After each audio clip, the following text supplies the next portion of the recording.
What's going on, guys? So this is a little quick video that I think is really important for you to know and hear if you are a drone pilot trying to actually make money and make a living or do a little side hustle. But the key word is hustle. You really need to know how to hustle if you're doing anything creative, especially in 2025. When I got started in taking pictures like 25 years ago, there weren't half as many photographers. It was a really kind of unique thing to be a photographer and or videographer, whatever it may be. Obviously, drone pilot thing didn't even exist back in the day, but you need to hustle. Even if you're an amazing artist or amazing creative or creative person, if you don't hustle and get the clients, it's not going to really mean shit, right? So at the end of the day, you need to be working and making money to kind of fulfill yourself and do what you want to do with your own creative projects. But hustling as a drone pilot takes a lot of just kind of being proactive stuff. So, I mean, I'm in my car right now. My license plates say drone on them. So there's that, for a little bit of publicity or advertisement as far as what I do.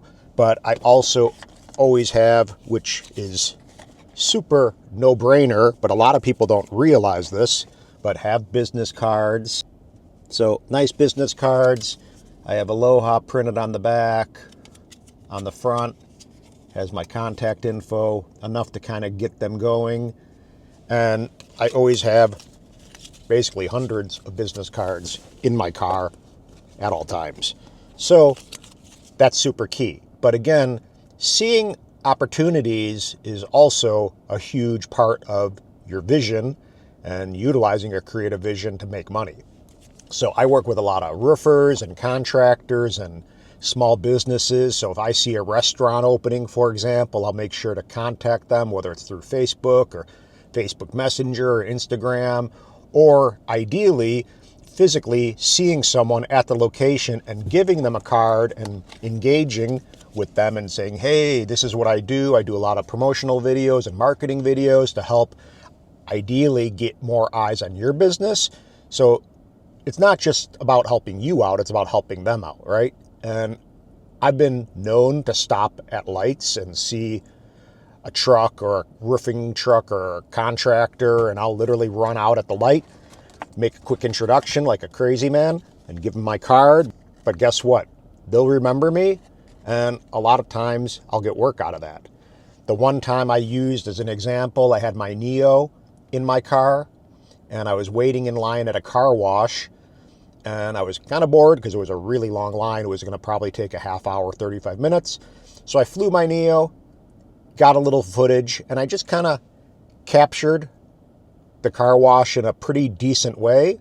And the name of the guy who owned the car wash was at the door for contact info. So I texted him quickly, and I edited in my car the footage off the Neo, put music to it, little transition, the whole thing. Didn't do titles or anything, but whatever. I gave him a pretty polished enough video to give him a visual, and he gave me $5,000 plus in work this year. So it goes to show you, if you do hustle, and hustling, what does that mean? It means you just don't let shit go by. You actually take, life or whatever by the horns and direct it in the way you feel may actually manifest and make you some money. So that was a good example of just not sitting there like, oh, I'm just bored at a car wash line. Like, think a little bit more, future, whatever wise, and make something happen, make something out of that situation. Whether that's stopping at a light and handing someone your business card that you think may be a potential client, or doing something like I did with the little drone, or giving someone a little visual. Maybe you capture their business and then you watermark it and then send them an email with a beautiful picture of their location, just so they see visually what you're doing a little bit.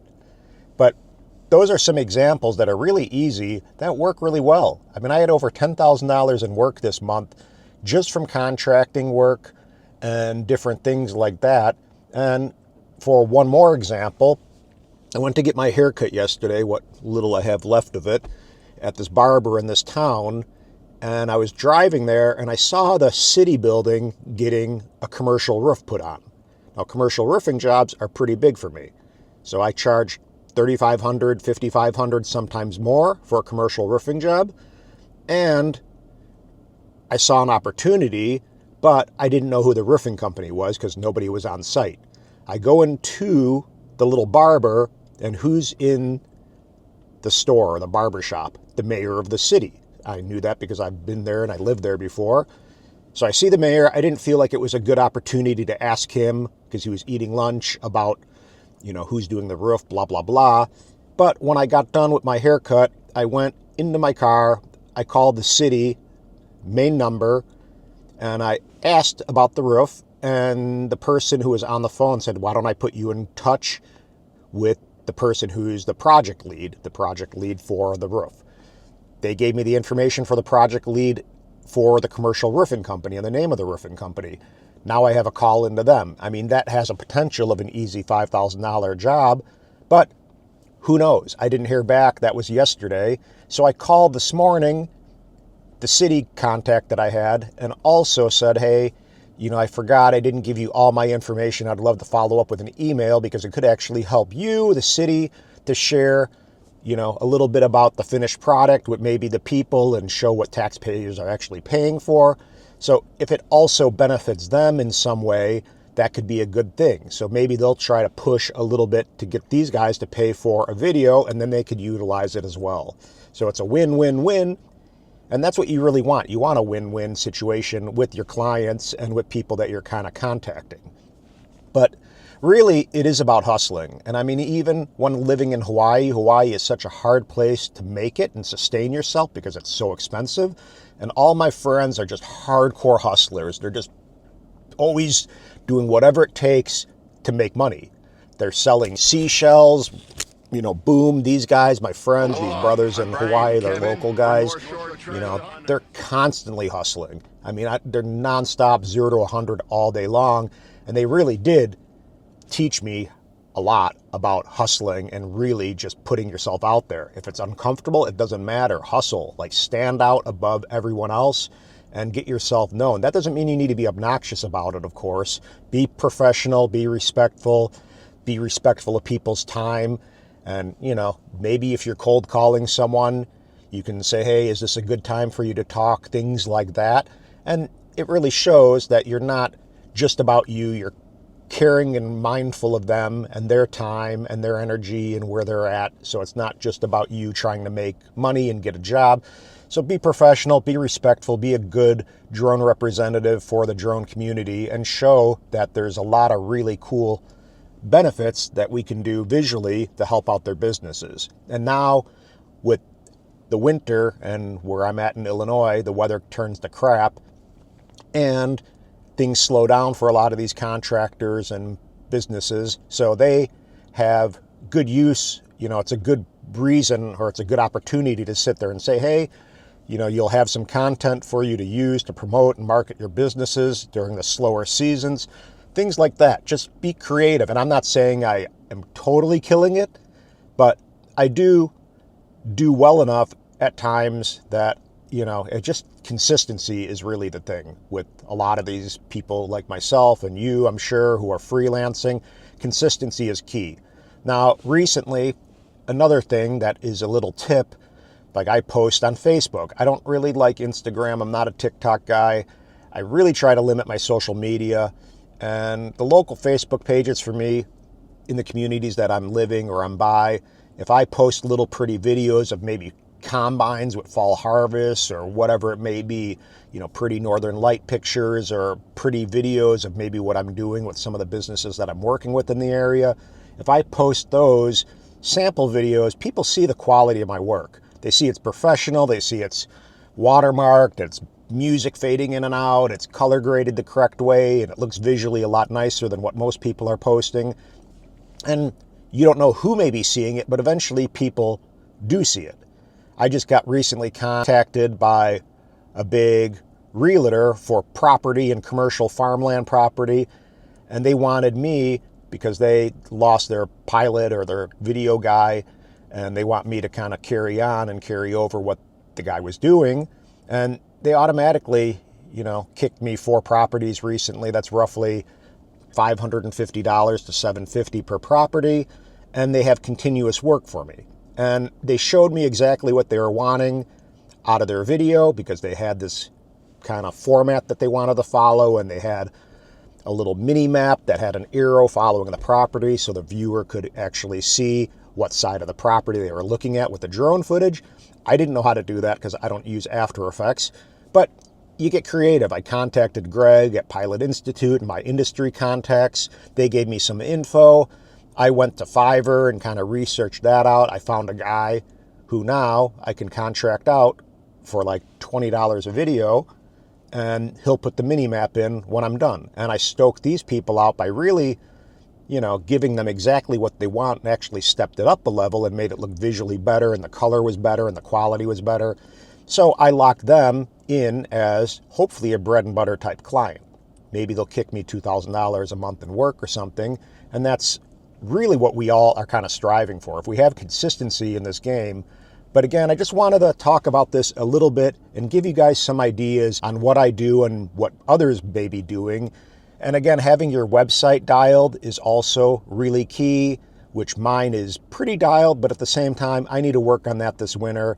Having your SEO in place, which mine probably sucks.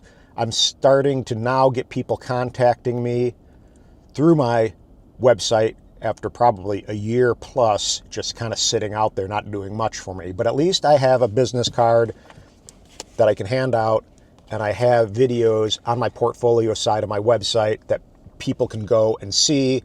They can see sample videos of big commercial jobs or commercial pavement ceiling jobs or whatever it may be, real estate, interior real estate. Pretty much a little visual, portfolio of everything that I've done, or a lot of things that I've done. And yeah, I mean, that's kind of it. I mean, if you have some good suggestions, let me know in the comments below. But those are basically good rules of thumb. Always have business cards. That's just a no-brainer to hand out, and hand out as many as you can to people that you think really, would be benefiting from your services. And doing things, possibly like capturing local events. Maybe there's a parade, or maybe there's something, landmark wise, but do something that people will actually pay attention and want to see, and that may get some engagement, and that will promote your business as well. Even though you may not think it is, believe me, it will. And more eyes seeing that you're the guy with the drone all the time. People know me because there aren't a lot of people flying drones in my area. So anytime they see something drone related, they know it's me, and they know I'm a go-to person for drones. If someone's missing their dog or something, they'll still contact me. And I would love to try to help, and I have tried to help for stuff like that, but I don't have a thermal drone, which is the tool for missing animals. But the point of that is that people know that I'm kind of the drone guy, and the drone on my license plate kind of locked that in a little bit. But it's something that is also great because people know you're the drone guy, and nobody really hassles you because they know you're doing it legally. They know you're doing it professionally. They know you're doing it well and safely, and you're not just some guy with a drone who's just kind of flying recklessly. So police don't bother me. They actually, talk with me, and we share notes together, and it's just a nice, cool thing. So I'm hoping this helps a little bit, and I wanted to just get it out there because the whole thing about this is it is more fun when we can pay for the drones with one job and call it a day. I got 2 Mini 5 Pros. I got another one coming. Well, I got one, and then I got another one coming. But it's nice to be able to justify, one job, and I paid for my Mini 5 Pro Fly More combo. That's kind of cool. It's not a big deal, and it's an investment. These things are tools. They're investments. So, I have my Mavic 3 Pro. I got an Air 3S. I got my Autel Lite Plus. I got 2 Mini 5 Pros. I have my Neo. Whatever. I don't even know what else, but some stuff like that. And that's enough to kind of keep me going. So that's it. A little long-winded right now, and I'm going to go and try to work on my motorcycle. And if you guys have any suggestions that you think that I'm missing, I'm sure I didn't touch on everything, of course, but I just want to touch on some. Again, literally stopping and handing out your card at the traffic light if you think there's an opportunity, or a truck or something that may make sense. I mean, it sounds crazy, but that's kind of what hustling is. It is a little bit crazy. You got to be super proactive, a little bit aggressive, but at the same time have a little style and finesse about it. And that's the hustle. So, aloha, guys. Peace. Bye.